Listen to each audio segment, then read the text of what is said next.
মই কথা এটা কওঁ মোৰ দেউতা আছিলে মেজিষ্ট্ৰেট মই জন্ম হৈছোঁ তুৰাত তাৰপিছত আমি আহিলোঁ যোৰহাট মোক কামেল স্কুলত দিলে মই অকল 6 মাহ পঢ়িছোঁ তাত তাৰপিছত গুচি গ'লোঁ তেজপুৰ তাত এবছৰ থাকিলোঁ মই খুব উৎপত্তি আছিলোঁ কাৰণে মোক স্কুলত দি দিলে মোক মানে 3 বছৰ বয়সতে স্কুলত দি দিছে মানে মোৰ উৎপাতত থাকিব নোৱাৰে মানে এতিয়াও উৎপাত কৰি থাকোঁ একেই চ' তেজপুৰ যোৱাৰ পিছত দেউতাই মোৰ ACS পালে 1976 গুচি গ'লোঁ কৰিমগঞ্জ মোৰ ট্ৰেভেলিংটো বৰ অদ্ভুত কৰিমগঞ্জত আমি 8 বছৰ আছোঁ up to class 7 মই class 3 লৈকে ইংলিছ পঢ়িছোঁ 4 নাই পঢ়া মই জাম্প মাৰিছোঁ মই 5ত গুচি গ'লোঁ ডাইৰেক্ট গভৰ্ণমেণ্ট স্কুল সোমাই দিছোঁ বেংগলী মিডিয়াম 5, 6, 7ৰ মই হাফ ইয়াৰলি পৰীক্ষা বেংগলীত দিছোঁ দেউতা ট্ৰান্সফাৰ হৈ গ'ল গুচি আহিলোঁ আমি বিজনী এনুৱেল পৰীক্ষা দিছোঁ মই অসমীয়া মিডিয়ামত চ' ইট ৱাজ টাফ আৰু মই সদায় ফাৰ্ষ্ট ছেকেণ্ড হওঁ বেলেগ কোনো কেছ নাই তাত খালি মই ছাৰক কৈছোঁ মানে বোলো ছাৰ মই কৰিমগঞ্জত আছিলোঁ চ' মোৰ বিলাক আপুনি গণ্ডগোল পাব কৈছে নাই এইটো আমি চাই ল'ম একো নাই নতুনকৈ আছোঁ সেইবাৰ মই ছেকেণ্ড হৈছোঁ চ' ছাৰক সেইকাৰণে কৈ দিছোঁ ছাৰে ভাবোঁ যে এইটো কোন আহিল এইটো বিলাক আমাৰ টোহে বেলেগ বেলেগ তো মই হাফ ইয়াৰলি দিছোঁ বেংগলীত এনুৱেল দিছোঁ অসমীয়াত তাৰপিছত পঢ়ি তাৰপিছত আকৌ তামোলপুৰ আহিলোঁ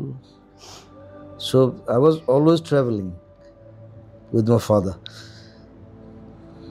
তামোলপুৰত আহি তামোলপুৰত বাৰু দেউতা একদম বছ আৰু তাত মস্ত কেম্পাছ সেইটো বৰ ইণ্টাৰেষ্টিং সেইটো মই ক'ৰবাত কৈছোঁ যদিও মই নাজানো মই স্কুল যাওঁ ইটছ লাইক অলমষ্ট 3 কিলোমিটাৰ যাওঁ চাইকেল চলাই যাওঁ আকৌ টিফিনত আহোঁ তেতিয়া মোৰ মানে খাংগু পাংগুবিলাক বেলেগ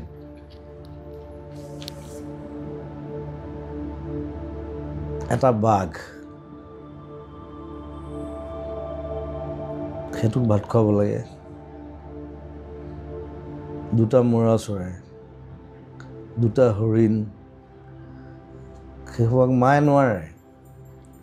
মই স্কুলৰ পৰা আহোঁ টিফিনত চবকে খুৱাই মেলি আৰু বাকীবোৰতো আছেই আৰু হাইঠা চাইঠা পাৰ চব আকৌ স্কুল যাওঁ ক্লাছ মিছ কৰোঁ এতিয়া মই ভাল গান গাওঁ বজাওঁ ভাল সেইকাৰণে মোক মানে মাফ কৰি দিয়ে আৰু ছাৰহঁতক ক'লোঁ আৰু বোলো মোৰ আৰু সাংগু পাংগু ধেৰ আছে তাহাঁতক চাব লাগিব তুমি সেই কানেক্টেড ফিল কৰিছিলা সদায় নেচাৰৰ লগত নেচাৰ গছ 2 বছৰ ৰাখিছোঁ মই বাঘ এটা এই গছৰ লগত কাণত লৈ গৈ ফুৰোঁ কি লৈ ফুৰা বাঘটো সেইটো কাণত বহি থাকে মই এনেকৈ কি হ'ল বাঘটো তাৰপিছত তাৰপৰা ট্ৰান্সফাৰ দি দিলে দেউতাক আৰু এতিয়া মই তাৰপিছত যোৰহাট আহি গ'লোঁ মই মেট্ৰিক পাছ কৰিলোঁ নাই মই সেই ফৰেষ্টক আকৌ দি দিলোঁ যোৰহাটত মই ক'ত বাঘ ৰাখিম বাৰু ফটো আছে নাই তাৰে তেতিয়া চেল্ফি নাছিলে চেল্ফি নাথাকিলেও কেমেৰাটো তেতিয়া মোবাইলো নাছিলে একো নাছিলে আই থিংক কাৰোবাৰ ওচৰত যদি আছে তাক লৈ বহুত দিন থাকিলোঁ কুকুৰটো আছে আৰু কুকুৰ থাকেই কুকুৰে বাঘে মানে গোটেই পাৰই মূৰা চৰাই হৰিণা এখন মানে এখন বহুত সৰু মানে 9-10ত পঢ়া সেই সময়খিনিত যিটো 9-10ৰ যিটো বয়স কি আহিছিল মই খুব কিতাপ পঢ়িছিলোঁ আৰু তেতিয়া নতুনকৈ টিভি এটা কিনিছিলে ঘৰত এণ্টেনাটো ঘূৰাই থাকিব লাগে যে এনেকৈ আহিছে আহিছে আহিছে অঁ মই খেল চাই ভাল পাওঁ চ' উইম্বলডন এইবিলাক তেতিয়া অসমত ইমান টিভি নাছিলে কিন্তু মানে কিন্তু আমি সেই বাংলাদেশৰ পৰা পাওঁ কৰিমগঞ্জতো ইভেন মানে বাংলাদেশৰ টিভিটো পাওঁ বাংলাদেশত আমাতকৈ আগত আহিছে টিভি এইটো বহুতে নাজানে চ' তাত সেই হেৰি দিয়ে দেওবাৰে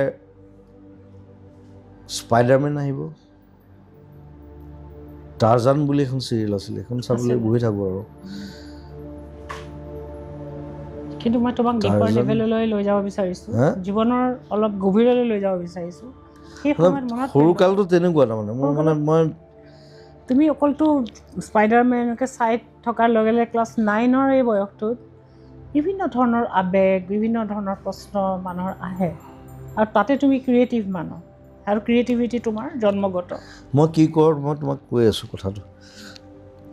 এতিয়া মেট্ৰিকৰ আগে আগে টেষ্টৰ পিছত এটা গেপ থাকে নহয় তেতিয়া আজিকালি থাকে নাই মই নাজানো থাকে টেষ্টৰ পিছত আমাৰ প্ৰায় 2 মাহমান গেপ থাকে ক্ৰিকেট খেলোঁ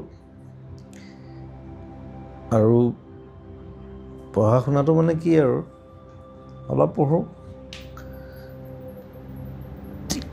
আমাৰ মানে তামোলপুৰ যিটো কোৱাৰ্টাৰ আছিলে ইটছ ভেৰি বিগ এতিয়া ভাঙি পেলালে এতিয়া নাই আৰু সেইটো তাৰ ফ্ৰণ্টতে এজোপা মানে কোৱাৰ্টাৰটোৰ ফ্ৰণ্টত মস্ত বকুল গছ এজোপা আছে মোক মাহঁতে কৈ থাকে আৰু মা বেছিকৈ আৰু দেউতাই নকয় কিন্তু দেই মায়ে কৈ থাকে ৰাতিপুৱা পঢ়িব লাগিব বোলো পঢ়িম মই একো নাই মই টেষ্টত 95% পাইছোঁ মেট্ৰিকত 73 কমি গ'ল নাই নহয় পাত্তাই নিদিলোঁ মই পঢ়াটো ইমান পাত্তা দিয়া নাই মই বাহিৰা কিতাপ বেছি পঢ়োঁ মই তেতিয়া অ' হেনৰি পঢ়োঁ এইবোৰ কিতাপ মই কিয় পঢ়ি থাকিম বাৰু একেখন কিতাপ যদি মই আৰু তেতিয়া আমাৰ 8, 9, 10 একেলগে আছিলে এতিয়াহে বেলেগ হ'ল চবৰ পৰা কুৱেশ্যন আহে 3টা ক্লাছ মই একেলগে পঢ়ি থাকিম মোৰ পাগল নেকি মই এনেই মাক দেখুৱাবৰ কাৰণে মানে বেগটোত কিতাপকেইখনমান ভৰাই বকুল গছবোৰ উঠি যাওঁ ওপৰত মই একদম ডাল চাল বান্ধি এনেকৈ বহিবলৈ জেগা এটা বনাই লৈছোঁ মানে এনেকৈ বহি লওঁ এনেকৈ বেগটোত থাকে একো ঘেণ্টাও নপঢ়োঁ চৰি ঘেণ্টাটো বেয়া শব্দ নহয় বাৰু একদম নক'বা হা এতিয়া কোৱা তেতিয়া নকৈছিলা তুমি নতুনকৈ হৈছে তোমাৰ সেইটো ভূপেনেশ্বৰকেও কৈছিলে ঘেণ্টা বুলি হ'লেও তেতিয়া নকৈছিলা দিয়া তুমি তেতিয়া বহুত মৰম লগা ভাল ল'ৰা আছিলে এতিয়া কোৱা চ' পঢ়া শুনাটো এনেই আৰু কিন্তু সেইখিনি সময়তো তোমাৰ ক'ৰত কি আছিল ভাগ্য ভাল তোমাক লগ নাপালোঁ মই আজিতো তোমাক খান্দিম বুলিয়ে আহিছোঁ ভালকৈ ক'ৰত কি আছিল ক'ৰত যোৱা কি বস্তু তোমাৰ ক'ৰলৈ যোৱা তাত তেতিয়া এইটো তুমি যিবোৰ কৈ আছা এইটো ক'ৰ নহয়তো ক'ৰত কি আছে That's a fascination. It's nothing. It's like এইটো তোমাৰ ক'ৰত থকা মানুহজন কোন আছিল as a 15-year boy or 16 years, yes, I'm fascinated. কিহে তোমাক ফেচিনেট কৰিছিল many girls. কি মিউজিক আৰু জীৱনৰ কিবোৰ কথাই তোমাক প্ৰথম কম্প'জ কৰিবলৈ আৰম্ভ কৰিছোঁ কিহে তোমাক সেই মানুহজনক মই জানিব বিচাৰোঁ সেই মানুহজন কোন আছিল মই গানে কি এনে গানটো তেতিয়া কম্প'জ কৰিছোঁ তেতিয়া কিতাপ এখন ওলাইছিলে হীৰেণ ভট্টৰ মই কিনি আনিলোঁ গানে কি আনে গানটো মই